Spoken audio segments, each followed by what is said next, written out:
ये भारतीय जनता पार्टी नहीं है, ये बर्बादी पार्टी है। पूरे हिंदुस्तान में आज जो हालात बना दिया है हम इंसानों का, ये इंसान का जुल्म करने वाली पार्टी है। ये सिर्फ बंगाली में नहीं बल्कि जहाँ जहाँ कमल का फूल खिला है वहाँ वहाँ की कलियाँ मुरझाते दिखाई दे रही है। रिया चक्रवर्ती के लिए तकरीबन 3-3.5-4 महीना उसका न्यूज़ पे चलाया गया। वो इस तरीके से चलाया जैसे ये अभी गिरफ्तार हुआ है। ये लोग पे दम नहीं है कि वो ये लोग पे उस तरीके से केस चलाए या उस तरीके से कंटिन्यू उसको लाइफ में चलाते रहे। इंसानियत को बचाने की ज़रूरत है जो नेत्री ममता बनर्जी काम कर रही है, लेकिन बंगाल में इनका दाल नहीं गलेगा।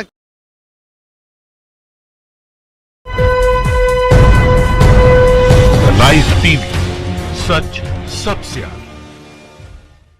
नमस्कार, आदाब। मैं रजा अंसारी द लाइव टीवी पर आपका स्वागत है। पश्चिम बंगाल में भारतीय जनता पार्टी एंट्री नहीं मार रही है, बल्कि उनके लीडर लोग जो है कोई कोकेन के साथ गिरफ्तार हो रहा है। तो किसी के ऊपर ये आरोप लग रहा है कि किसी ने कोकेन उनके घर पे डाल दिया, उनके गाड़ी पे डाल दिया। फिलहाल राकेश सिंह जो भारतीय जनता पार्टी में अभी फिलहाल कुछ दिनों पहले शामिल, उनको गिरफ्तार किया गया है वर्धमान से, क्योंकि वो दिल्ली रवाना होने के चक्कर में लगे थे।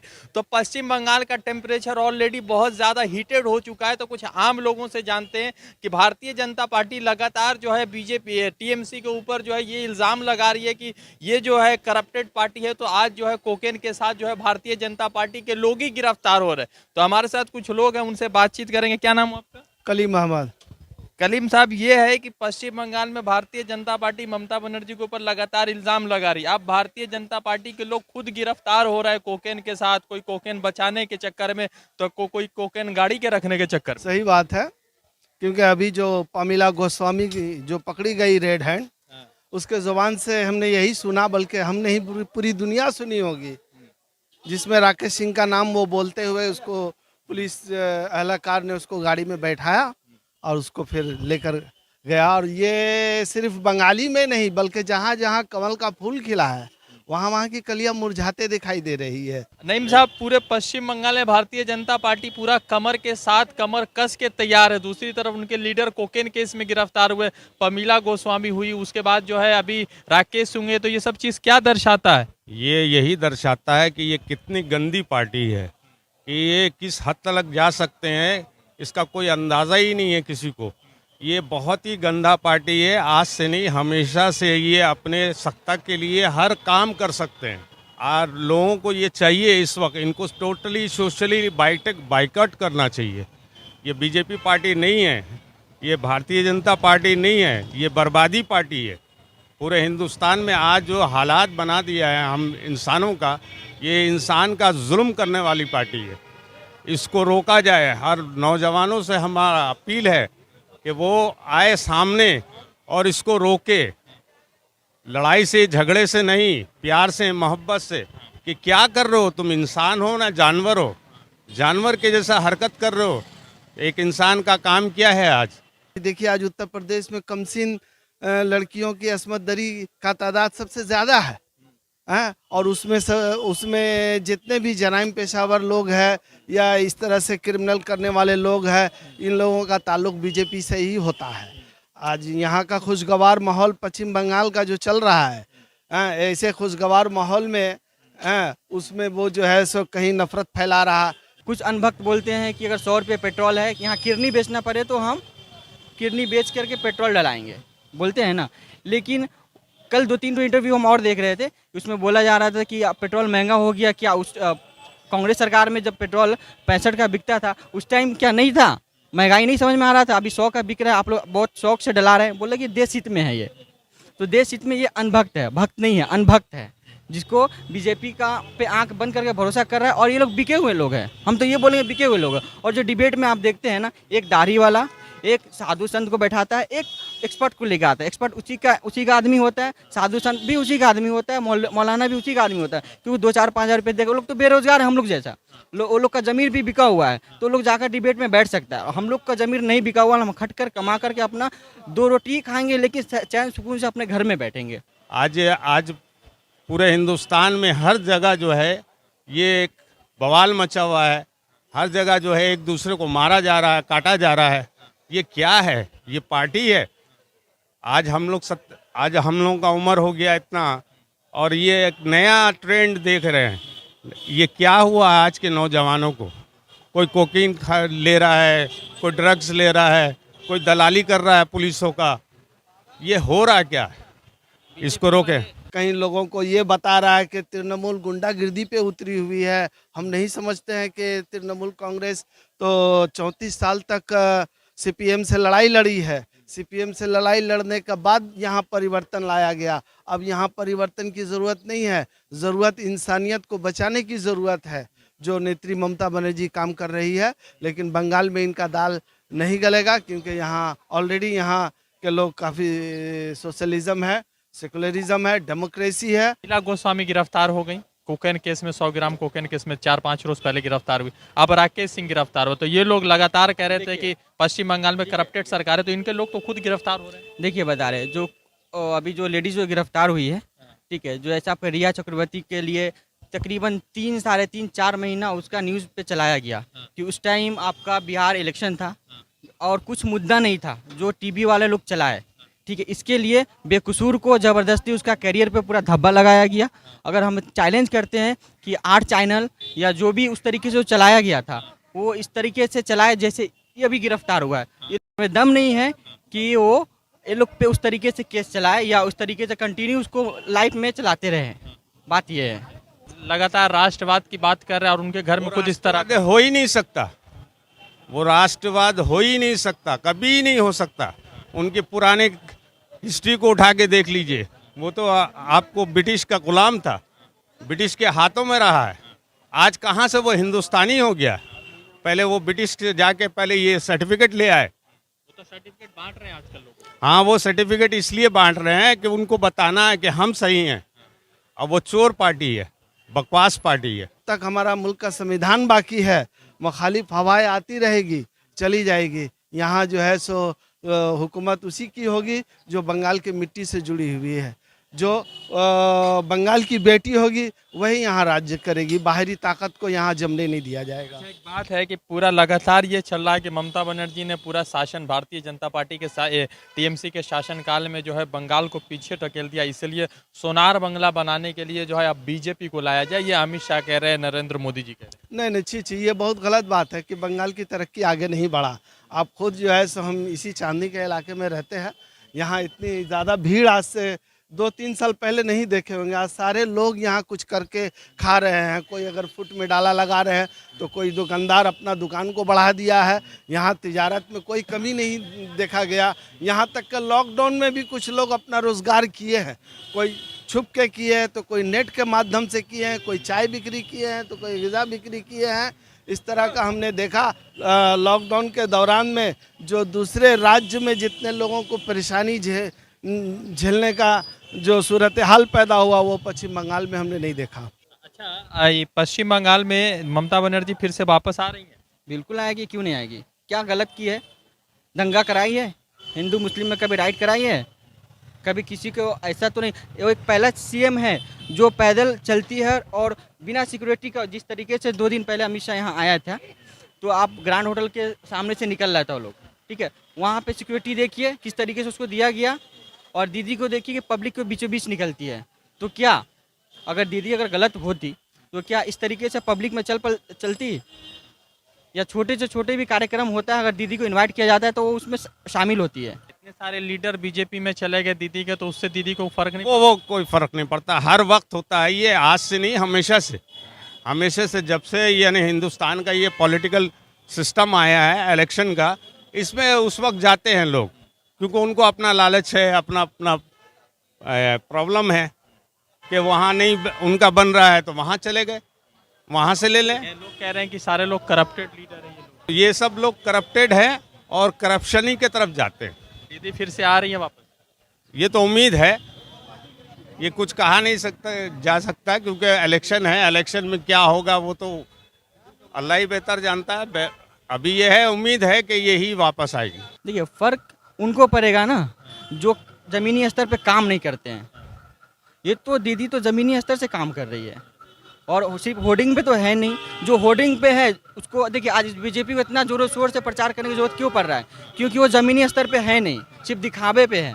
और एक मीडिया को एक मुद्दा दे दिया जाता है कि आप ये चलाइए आप ये चलाइए, आप ये चलाइए, और उसको छोड़कर कुछ और चलाते हैं अगर उसका कुछ गोदी मीडिया, तो उन पे कुछ ना कुछ हो जाता है। आज बीजेपी को देखिए, आज तक में जो एक बहुत बड़ा एंकर था, अब नाम जानते हैं, नाम नहीं हम साझा करेंगे, नाम साझा नहीं करेंगे, ठीक है, उनका क्या हुआ, जिसके जिक्र दीदी भी किए हैं, वो आज उनको लाइव बोला नहीं दिया जाता है, बोलते हिस्सा है लेकिन पीछे से है। तो क्या हो, जो बोलेगा सच के खिलाफ बोलेगा उस सलाखों के पीछे जाएगा। बस बीजेपी का यही एक नीति है। ये यहाँ पर ममता बनर्जी की तरफ से किस तरह का काम हुआ है कि पहले तो चल रहा था कि ममता बनर्जी जो है, पहले चल रहा था कि डेवलपमेंट पे काम होगा, मगर जैसे जय श्री राम, दुर्गा माँ और न जाने कितने जो धार्मिक नारा लगना शुरू हुआ, तो उससे अब ये चुनाव धार्मिक बनता जा रहा है। नहीं नहीं नहीं, हम नहीं समझते हैं कि यहाँ धार्मिक के बुनियाद पे चुनाव लड़ा जाएगा। वो लोग समझ चुके हैं कि धर्म का नाम एक एजेंडा दिया जा रहा है, वो धर्म एजेंडा नहीं है। यहाँ के लोग बस बंगाल के लोग जमहूरियत पसंद है, सेकुलर के मानने सेकुलरिज्म है, और सही मानों में ममता बनर्जी इस राज्य को एक सेकुलर राज्य में तब्दील कर चुकी है। अब यहाँ नफरत फैलाने वालों के लिए कोई जगह बाकी नहीं रह चुका है। अब अगर चुनाव होगा तो इस चुनाव का नतीजा निकलेगा, उस वक्त एक इतिहास रची जाएगी कि इतने कोशिश के बाद बीजेपी बंगाल से नाकाम होकर यहाँ से जाएगी। तो दीदी मजबूती से आएंगी, कमजोर आएंगे या मजबूत आएंगे? दीदी मजबूत आए या कमजोर आए उससे फ़र्क नहीं पड़ता। फ़र्क ये है कि जनता के लिए, जनता को दीदी के लिए कितना प्यार है, ठीक है। और कमज़ोर कब पड़ेगी, जब इंसान के साथ, पब्लिक के साथ गलत किया हो, तभी तो कमज़ोर पड़ेंगे ना। अब किसी भी पब्लिक से पूछ लीजिए, यहाँ चाय दुकान है, चाय दुकान पे ज़्यादातर पॉलिटिक्स होता है, ठीक है। चाय दुकान पे आप सही जगह पे खड़े हैं, ठीक है, लेकिन यहाँ पे आप किसी से पूछ लें, हम तो खैर दीदी से तो फंडिंग नहीं मिलता हमको, हम खुद सुबह 10 बजे ड्यूटी आते हैं, रात में 9 बजे घर जाते हैं, तो हम कमाते हैं और खाते हैं। दीदी से मेरा 1 रुपया मिलता नहीं, लेकिन उसके बारे में हम सही क्यों बोल रहे हैं? बोलने का रीज़न है कि हम देख रहे हैं, अपने आंखों से देख रहे हैं। हम पैसा लेकर बोलेंगे तो और भी अच्छा बोल सकते हैं, जैसे बीजेपी के प्रवक्ता लोग पैसा लेकर आते हैं, बोलते हैं, बोल सकते हैं। टीएमसी के लोग कह रहे हैं कि एक महिला को हराने के लिए दिल्ली के पूरे पुरुष आप पड़े हैं, ये सही इल्ज़ाम है क्या? नहीं नहीं, सही बात है। पूरे लोग अरे भी ममता बनर्जी के को घेरे में रख कर सियासत कर रहे हैं, इसलिए आज उनके घर में कभी सीबीआई, कभी ईडी के ज़रिए उनके फैमिली को परेशान करने का कोशिश कर रहे हैं। लेकिन जो सच है, सच को आँच नहीं और ईमानदारी की ही जीत हुई है। और सही मानों में नेत्री ममता बनर्जी अपनी ईमानदारी पे काबिज़ है और पूरी दुनिया की महिलाओं को ये पैगाम देती है कि अगर कोई सच्चाई और ईमानदारी के दामन को सख्ती के साथ पकड़ कर चले तो दुनिया एक न एक दिन इनके कदमों पे जरूर आकर झुकेगी। ममता बनर्जी का क्या स्टैंड है यहाँ पे? ममता बनर्जी जो अपना उसको करना चाहिए वो कर रही है और बहुत अच्छे से चला रही है। आज अमन शांति हर जगह है, हर जगह हमको डिस्टर्ब किया जा रहा है, हर जगह हमारे बिजनेस को डिस्टर्ब किया जा रहा है। ममता बनर्जी आ रही हैं फिर से वापस? देखिए, ये तो वक्त आने से ही मालूम हो जाएगा कि पब्लिक किसको वोट दे रहा है। ममता जो है वो काम कर रही हैं, ऐसा कुछ भी नहीं है। हमारी चीफ मिनिस्टर हैं और वो जवाब देती हैं और हक पे लड़ती हैं। अभी पमीला गोस्वामी गिरफ्तार हुई, उसके बाद राकेश सिंह पर इल्ज़ाम लगा, राकेश सिंह को बर्दवान से वेस्ट बंगाल पुलिस ने गिरफ्तार किया। तो ये पूरा समीकरण किस तरह से चल रहा है पश्चिम बंगाल में? देखिए, समीकरण सभी को पता है, ये एक दोहरा राजनीति चल रहा है। जो बीजेपी के खिलाफ जाएगा वो सलाखों के पीछे जाएगा, ये पहला नीति है। दूसरा नीति ये है कि आप अगर भ्रष्टाचार हैं, आप भ्रष्ट कर रहे हैं, आप भ्रष्ट हैं, तो आप उस बीजेपी को ज्वाइन करिए, आप क्लीन हो जाइएगा। आप जितने भी उसमें पार्टी में जितने भी नेता हैं, आप उनको बताइए कि कौन उसमें क्लीन है, कोई नहीं मिलेंगे। और हम दावा के साथ कह सकते हैं, ये लोग सीबीआई और जो भी मतलब पार्टी का जो दिग्गज नेता है उसके डर से ये लोग जो पार्टी वो जो बदला कर रहा है, जो टीएमसी से बीजेपी में जा रहे हैं, तो उन लोग जो है तो डरा रहा है, धमका रहा है। और इन लोग का राजनीतिक यहाँ नहीं चलेगा कि क्योंकि टीएमसी का सरकार है और यहाँ पे दोगलामू सरकार नहीं चलता है। ममता बनर्जी का जो ये जो बीजेपी कह रही है, बीजेपी के जो लोग कोकेन के साथ पकड़े गए, बीजेपी के लोग जो लगातार ड्रग्स के मामले में 2 लीडर गिरफ्तार हुए, पमीला हुई, अब राकेश सिंह, तो ये सब चीज़ किस तरफ दिखाता है?